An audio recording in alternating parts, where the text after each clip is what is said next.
Bon, ce matin, c'est pas la grande forme pour moi. Je suis un petit peu enrhumé, j'ai eu une nuit difficile. Mais j'essaye malgré tout tous les matins de me réveiller tôt et d'avoir un moment, en fait, après la prière où je peux méditer, invoquer Allah et lire. Et aussi, dans ma routine, j'ai une pratique. Je fais de la visualisation, c'est-à-dire, je me visualise tel que j'aimerais être plus tard, lorsque j'aurai atteint certains de mes objectifs. Et je fais ça tous les matins. إن الذين آمنوا وعملوا الصالحات لهم جنات النعيم وإذا قال لقمان لابنه وهو يعظه يا بني لا تشرك بالله إن الشرك لظلم عظيم.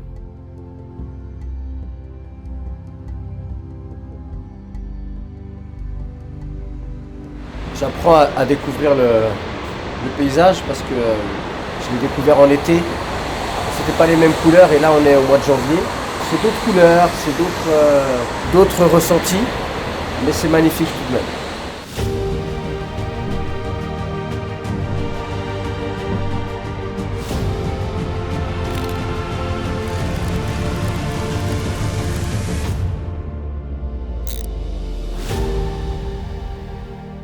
Allez, là maintenant c'est sport. Très important le sport pour moi. On fait à peu près presque 5-6 fois par semaine. Et je sens en fait que ça m'apporte un équilibre à l'intérieur de moi, que ça me permet de forger mon mental, en plus de me rendre en bonne santé, de me rendre fort, de me permettre de aussi construire un mental de gagnant, parce que cette rigueur d'aller au sport tout le temps, de se faire mal entre guillemets pour pouvoir se sentir bien après, ça crée toute une mentalité en fait. C'est pas pour rien que les plus grands coachs dans le monde invitent les gens à faire du sport, c'est parce qu'il y a énormément de bénéfices à tirer. Allez, venez avec nous. On y va. On a de la chance à Tanger, il y a plusieurs salles de sport. Je me suis inscrit à la salle de sport. J'y vais, on va dire 4-5 fois par semaine. Je m'accorde un jour de repos. Et ce que je fais aussi, c'est comme j'étais footeux, je joue au foot aussi avec une équipe de gens un petit peu plus jeunes que moi. Donc il faut que je garde la forme. Alors, avant de faire du sport, généralement, et je fais ça plusieurs fois par jour, je fais de la cohérence cardiaque. Donc j'ai ça sur mon téléphone, sur une application. Et en fait, ça me permet de jouer sur la respiration, soit pour enlever le stress, soit là en l'occurrence pour me préparer, me rendre dynamique avant le sport. Donc là, je passe de 6 cycles à 9 cycles par minute de respiration, le tout pendant 5 minutes. Et pendant 2 minutes, je serai à 9. Donc c'est parti.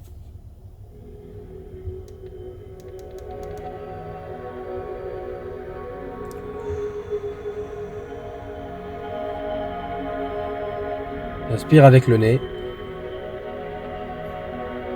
J'expire avec la bouche. J'écoute beaucoup la radio en arabe.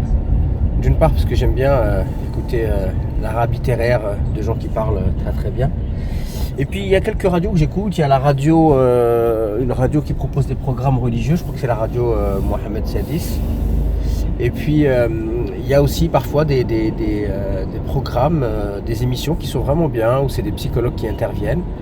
Et ça me permet en fait de me familiariser un petit peu avec l'esprit des Marocains, la façon de penser, etc.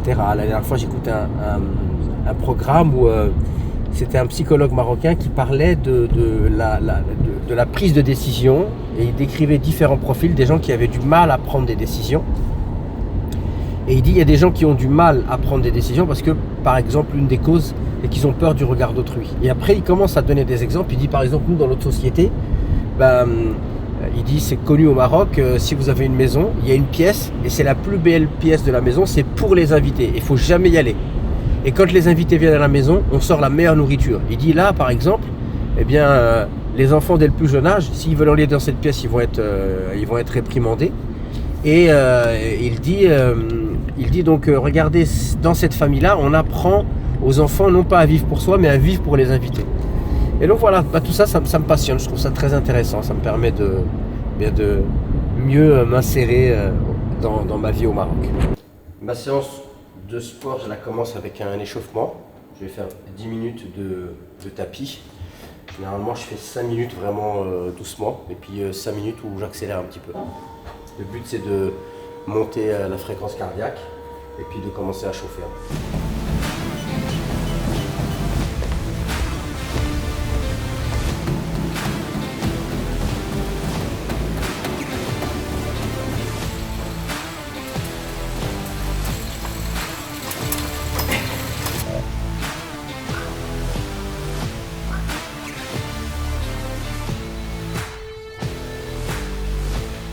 fait, quand je fais du sport, ce que je recherche à faire du sport, des séances plutôt courtes, mais dans laquelle il y a de l'intensité en fait. Voilà, c'est un peu ce que je recherche. Et puis il peut m'arriver de faire des séances où je fais un petit peu plus de cardio, mais même quand je fais du cardio, j'essaie de faire du cardio avec de la patate, avec de l'intensité. Voilà, là je vais manger ici. Le patron s'appelle Ahmed, s'appelle Chez Ahmed. C'est une petite mahlaba et en fait on mange très très bien, vous allez voir. Moi je prends un petit déjeuner buldi, des œufs. On mange vraiment très très bien pour un prix dérisoire. Allez, c'est parti. Alors moi les amis, je fais un jeûne intermittent pratiquement tous les jours. Donc je me laisse des plages horaires où je ne mange pas. Par exemple hier j'ai arrêté de manger à 18h et c'est mon premier repas. Alors ce que je fais généralement pour rompre mon jeûne, c'est que je bois de l'eau ou du jus de coco par exemple. Et là je bois un jus en fait qui est assez particulier. Donc ce jus c'est de l'avocat avec de l'eau, des fruits secs, c'est-à-dire amandes, noix et un tout petit peu de dattes pour sucrer. Et mon petit déjeuner, vous voyez, c'est des œufs avec du fromage et un tout petit peu de pain complet. Voilà. Et puis bien sûr, je vais rajouter sur mes œufs de l'huile d'olive. Voilà. Hop. Et du cumin.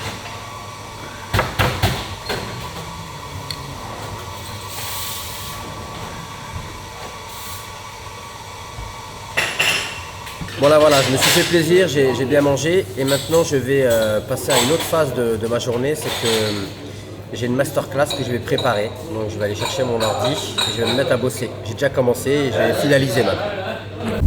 Bon les amis, là on va au Jumu'ah, on essaye d'y aller tôt pour avoir une bonne place et pour pouvoir un petit peu commencer à se mettre en connexion, à faire du dhikr. Voilà, se couper du speed de la vie terrestre et puis se mettre dans un autre état, penser à autre chose. C'est très important pour moi. Alors là, vous avez l'ancien port de Tanger. On appelle ça maintenant le port de Tanger-Ville. Et autrefois, quand tu venais au Maroc et que tu prenais la route, tu passais par là. Maintenant, il y a le port de Tanger-Med qui est à peu près à 40 km, je crois, de Tanger. Là, vous avez donc les remparts de la vieille ville de Tanger, la Casbah. Et là on va à la mosquée du port, c'est une très belle mosquée.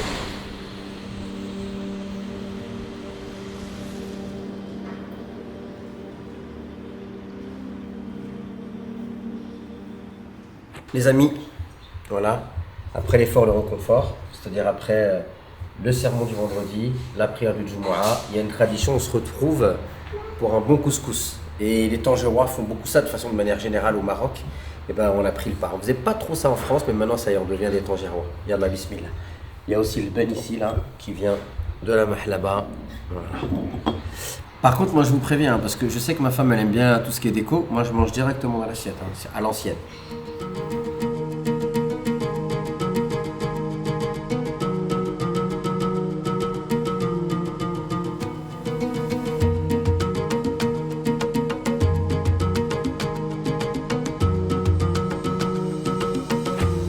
Depuis que j'habite à Tanger, j'aime beaucoup ce moment où je prends le temps d'aller marcher sur la plage.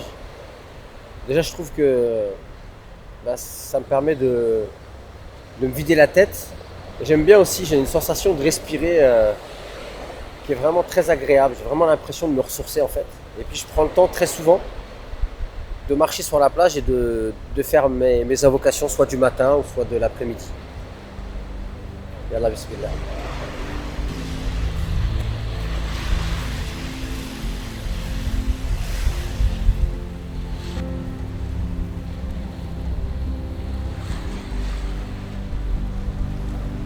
J'ai envie de partager avec vous l'arc-en-ciel.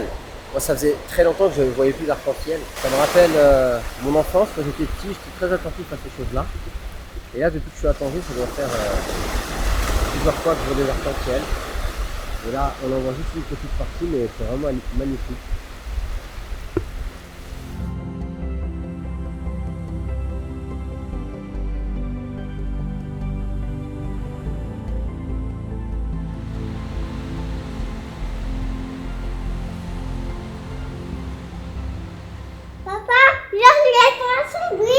D'accord, alors fais-moi un bisou. Allez ma petite licorne, viens on y va. Allez, c'est parti, je te suis. Ah docteur, Oui, je vais beaucoup mieux. mais sinon tu as un petit gamin. Un médicament? Un médicament ou un médicament? Un médicament. Un médicament, d'accord. Bon maintenant je suis guéri, si tu veux on peut jouer. Parce que tu m'as... Aïe, aïe, aïe, aïe. Maintenant je suis guéri, si tu veux on peut jouer. Bon vous voyez je joue avec ma fille, en fait ce que j'essaie de faire c'est que j'essaie de me mettre à son niveau, en fait, de comprendre son univers. Non mais moi je suis venu jouer avec toi parce que t'as dit que t'allais me faire à manger. J'ai faim moi. Attends, tu vas Tu vas faire un gâteau gâteau. avec les œufs? Oui. D'accord. Et donc du coup ça lui demande de développer sa dextérité, son imagination, sa manière d'observer. Oui, oui, celui-là? D'accord, je vais le mettre, ça marche. Jana, c'est qui fait C'est qui fait ça? C'est la vache? Oui, c'est la vache. D'accord. Et c'est qui fait mais Mais c'est des moutons. le mouton. Maintenant, on va jouer au poupée. Alors on va jouer à la poupée maintenant? Elle s'appelle comment? Elle s'appelle Anna? Oui. Et toi, elle s'appelle Elsa? Oui. Salam alaikum Elsa, ça va? Oui, tu veux bien? Qui est la Bessalek? Oui. Je te fais un bisou, tu m'as manqué. Laisse-moi te dire que tu es Zouina, tu es belle. C'est dans quel sens? C'est comme ça, voilà. T'es prête? 1, 2, 1, 2, 2, 3. 3. Hey, Jana, vite, il faut que tu mettes ta robe de princesse et il faut que tu sortes le gâteau que tu as mis au four. Chaque jour, j'essaie d'accorder un moment de jeu à ma fille pour déjà voir comment elle va et puis jouer avec elle, discuter avec elle. Et par le jeu, si je peux lui passer un message, j'essaie de lui passer un message. Et par exemple, j'ai une activité que je fais avec elle, c'est que tous les soirs, je lui raconte une histoire d'une petite fille qui s'appelle Nana, qui a 3 ans. Donc elle s'appelle Jenna. Et la petite fille qui s'appelle Nana, en fait, c'est elle, et on va dire c'est un message subliminal que je lui envoie. Et dans cette histoire, en fait, je raconte généralement une bêtise qu'elle a faite dans la journée. Et après, l'histoire se termine toujours bien par une morale, etc. Donc tous les soirs, en fait, ça me permet de savoir ce qu'elle a fait dans la journée. Et à la fin, je lui raconte cette histoire de Nana. Donc je lui dis, c'est les aventures de Nana, une petite fille de 3 ans, etc. Et elle aime beaucoup ce moment. Nana est une petite fille de 3 ans. Elle est belle, elle est gentille, elle est intelligente, et elle est très sage. Mais des fois, elle fait des bêtises. Voilà les amis, pour moi c'est la fin de la journée. D'ailleurs, je vais la terminer au même endroit où je l'ai commencé. C'est un signe. L'endroit où je suis est un endroit stratégique dans notre appartement. Et c'est un endroit très prisé. Sinon pour moi c'est l'heure du bilan. J'essaie de voir peut-être les choses qui n'ont pas fonctionné aujourd'hui. Et puis je me projette aussi si Allah me prête vie pour la journée de demain. Et puis c'est un moment aussi où finalement je peux méditer un petit peu, voire discuter avec mon épouse avant d'aller me coucher. Si ce genre de vidéo vous intéresse, n'hésitez surtout pas à me le faire savoir. Comme ça je pourrais vous en faire d'autres. Et je vous dis à très vite pour de nouvelles vidéos.